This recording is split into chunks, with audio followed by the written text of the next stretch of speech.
Hi guys, Adam McCall here for Full Time Devils. I'm with Paul at United Rantcast, at Bleacher Report, _UK, all that palaver. What do you make of that? It was fine. You know, it was fine. Like a pretty good first half.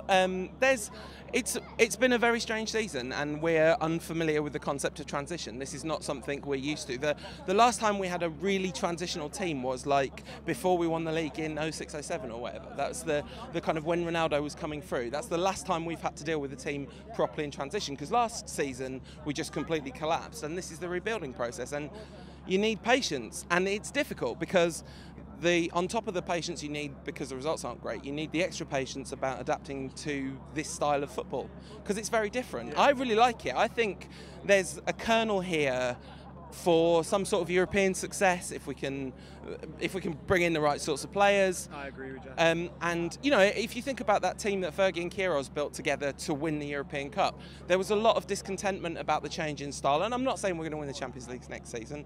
That would be ridiculous. But I agree with you in the sense that when we've watched English teams in Europe this year, they've all looked tactically naive. Yeah. And I mean, if you look at Manchester United, our problems have been in the smaller games against smaller teams. If you look at our record against the top six, who are European teams, we fared better. Yeah, and I think partly that's something to do with intensity. I think we have a real problem up front. I think that almost more than anything else, that's become the thing that we need to strengthen. All the way through the seasons, I've been thinking if I could handpick one player anywhere in Europe, I'd take Hummels and bring him. But it's got to the point where I think like a Lacazette or some, you know, it's a bit difficult because strikers can be very flavour of the month-ish. I mean, we've bought the world's best striker, or brought him on loan. It's just that it turned out he stopped being the world's best world's striker. best. He was. Like 2 seasons ago, there was no doubt about who the best out-and-out number 9 was in the world. And like the idea that that version of Falcao couldn't have adapted to the Premier League, I think is pretty wide of the mark. But this Falcao, who has to constantly, I'm just stealing material off my podcast co-host, but you know, who has to constantly come deep for the ball. There were 2 opportunities where there was a through ball onto Falcao and the team didn't play it, and you can say that's the team not giving Falcao service, or you can say that's midfielders making smart decisions to retain possession instead of just knocking a through ball that someone will outpace Falcao to. It's sad, but you know, it's not worked out. I love him still.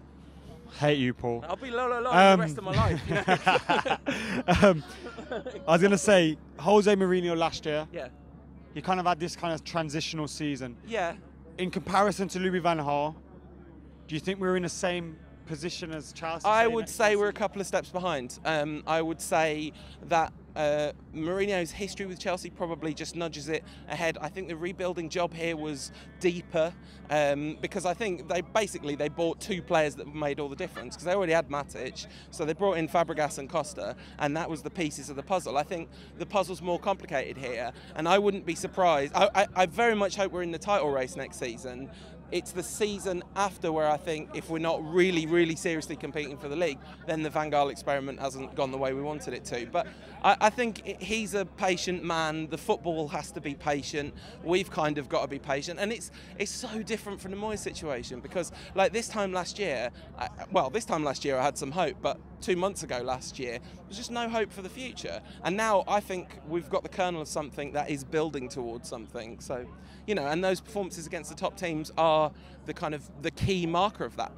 Beat Liverpool twice, beat City here. It's not been a terrible season. It's just not been good enough for what we're used to, right? I'm going to leave it on that positive. Awesome. Thank you, Paul. Take it easy. Follow him on Twitter and all that stuff.